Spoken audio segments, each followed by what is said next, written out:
Hello everyone, this is a practical course tour video just to let you know how the course will proceed, what you need to do every week, what the requirements for the course are. First of all, I am Dan Toohey, and I'll be your teacher for this online course of critical reasoning, Philosophy 105. My teacher info or my contact information is there, both of my emails. My Drexel email, my Gmail, it doesn't matter which one you use. If you want if it's an emergency or you want a really quick response, send it to the Gmail, but it doesn't really matter. Also, you can call me on my cell phone. It's perfectly fine. And that's for any practical reason, if you need to call me or email me, but it's also if you just want to discuss the class. One of the things about this class is that it is based upon classic readings in the history of Western philosophy. Excerpts from works from Descartes and Plato and Bertrand Russell, Machiavelli, John Locke. And so they're hard readings. There's nothing that is difficult to the point where it would take, would be impossible. But so it may be, and a lot of your success in this course will depend upon your grasp of these readings. So that if you are at loose ends in terms of I don't really get this reading, you should always feel comfortable contacting me either by email or by phone, just to discuss the reading. And I would much prefer you do that than to, go to Wikipedia or SparkNotes or something, because you don't want to go down that road. So feel free to contact me for any reason regarding anything having to do with the course. So again, this is a practical course tour. So let's look at what you will find every week if you open up the folder, let's call it, for the week's material. You'll find a reading. First reading is right here from Russell, Appearance and Reality, Chapter 1 of The Problems of Philosophy. Great book. So you'll find a reading. You will find a video that I have made for the class. You'll see. Of course, watching the video is, up to you. It's there for you. There's a discussion board that you need to participate in. And there's a weekly assignment. And so as far as your week-to-week work for this class, you have to participate in a discussion board and just read, what you have to do to get full credit there. You have to post at least twice, basically, to get full credit for the discussion board. And please, look at the description of the discussion board here and in the syllabus. If there is a syllabus, there's something like a syllabus. There is a syllabus. Just look in the introductory section. And then you have the weekly assignment. So every week by Sunday at midnight, you have to have fully participated in the discussion board and submitted your weekly assignment. Please do not wait till the very end of the week to start posting in the discussion board. Most students do, and you can't. Yeah, it annoys me to no end, because you want to get something like a discussion started. You want something like the exchange of ideas on the text. And as you'll see, every week I go through the discussion board, take out highlights, things that I think were particularly interesting or important to hit on. And the truth of the matter is, the later in the week somebody posts, it's not an invariable sign that they're not doing good work. But it is an indication, because they're waiting to the end of the week to even look at the reading. So their grasp of the reading will be superficial. So you'll see that. You get full credit as long as you post in the way that's described there by Sunday midnight every week. But the earlier in the week you can do it, and the more substantive, thoughtful your posts are and your replies to others are, the better. One thing about discussion boards, is that you want to stay away from generalities. You want to get into some specifics. You want to have a point or an observation to make, a thought. So remarks like, "I thought it was interesting," or I thought it was hard to read or something like that, they're not really very helpful. You want to say something about the reading. You don't want to say some sort of just general remark about it, because that doesn't help anybody. It's just sort of a throw. So have something to say. So that means spending time with the reading. The weekly assignment. Best thing to do is to go to the introductory section of the site and take a look at the description of the weekly assignment. So the idea is it's the same assignment every week, and here it is, to respond to this prompt for every reading. And you'll see that there is some advice given about that, but there's also a whole video that I did devoted to talking about this assignment. It's so important. So yeah, practically speaking, let's go to week 2.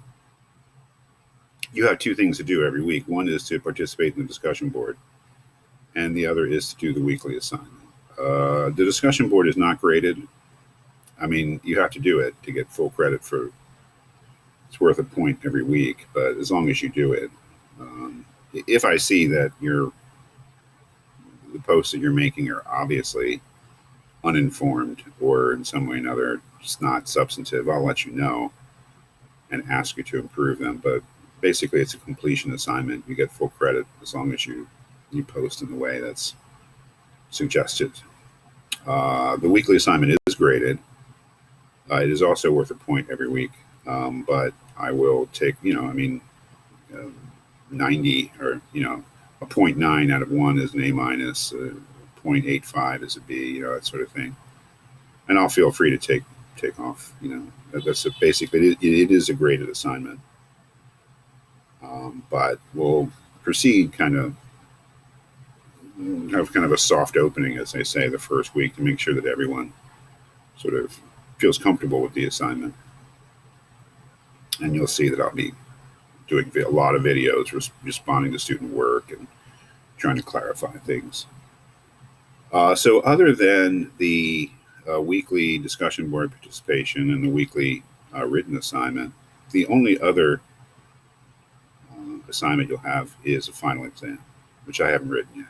But what I imagine the final exam will be a final exam on the text. It'll ask you questions, and it'll focus on of course, on the ideas of the text, but on the reasoning process of the text. Oftentimes, okay, so let's just say Darwin claimed this. What was his argument for it? Or when Locke was going into this subject, what conclusion was she trying to establish? Things like that. So the kind of thing that you would naturally know if you knew the text. So there will be a final exam that will cover all 10 of the texts that we will discuss in the course, and will just be a test of your reading knowledge, your ability to talk intelligently in an informed way, and to do a critical evaluation of the text that we've read, which is the work that you're doing. You're preparing for that every week by doing your weekly assignment. So I think it's quite reasonable to have a final exam, because you should be prepared for it just by doing the work that you do on a weekly basis for the class. I'm still the syllabus, or the introductory. I don't really do everything in here constitutes the syllabus, but it's online, so maybe it doesn't take quite the classical form of the syllabus. You'll see the requirements laid out here. There's 30 points available in the class. The final exam's worth 10, and then the weekly assignment, 1 point every week. With discussion board, 1 point every week. So grades will be determined just by what percentage of these points you score, and that should be something that should be shown to you in the grade center of Blackboard site. Weekly assignments, you can turn them in late. You can turn them in whenever you want, but if you turn them after the due date, they'll only receive half credit. You cannot do discussion board posts late. That is, if the discussion board closes at midnight on Sunday, and that's it. That's why you really have to show some commitment to the course in terms of doing the work, during the week, and not saving it all to the end. If you're missing discussion board posts, it's because you're doing that. So yeah, you can't make those up. Plagiarism, that is always an issue in classes, especially classes with a lot of written work. There's some students who simply will not do the reading and will rely on secondary sources. They'll Google the author, they'll Google the work, they'll Google the general subject, and they'll pull from, of course, Wikipedia not so often anymore, but Cliff Notes, Spark Notes, and then the great array of internet material out there. So don't do that. If it is, everything sort of gets run through the plagiarism checking mill these days, and I also have 25 years of experience checking, for plagiarisms on the internet. So, I don't like it. I really don't like it. You simply have to avoid that. It is not a way to get through college, and most of you would never think of doing it, but some of you do. I mean, some students do. That's how they get through. So when I mean plagiarism, I mean when you lift somebody else's work and don't attribute it to them. Plagiarism, if you plagiarize on a written assignment or in the exam, you'll fail that without any kind of, second chance. I mean, if you cheat, you shouldn't get a second chance for that assignment. You get a 0, and you don't want that. If you do it twice, be forced to fail you for the course and to contact the school. I hope that everyone's clear on that. I hate even to mention it. It's in bad taste to mention it because 99.9% of you would never think of doing that. But it has to be said because it does happen. So yeah, I mean, the syllabus is still under construction, you might say. I'll have plenty to say in the other video, the course overview video, where I actually talk about what we'll be doing, which is more important. But this is meant to just be a practical thing. Yes, I still have to put up week 10. I haven't chosen the text for that. So I hope that this gives you a clear idea of how the course is structured, what the requirements are, what the basic policies are. Again, I'll be putting up more things supplementing this introductory section. Be sure to watch this weekly assignment video on the weekly assignment, because it gives you an idea of what I'm getting at, which may not be completely clear from just reading it.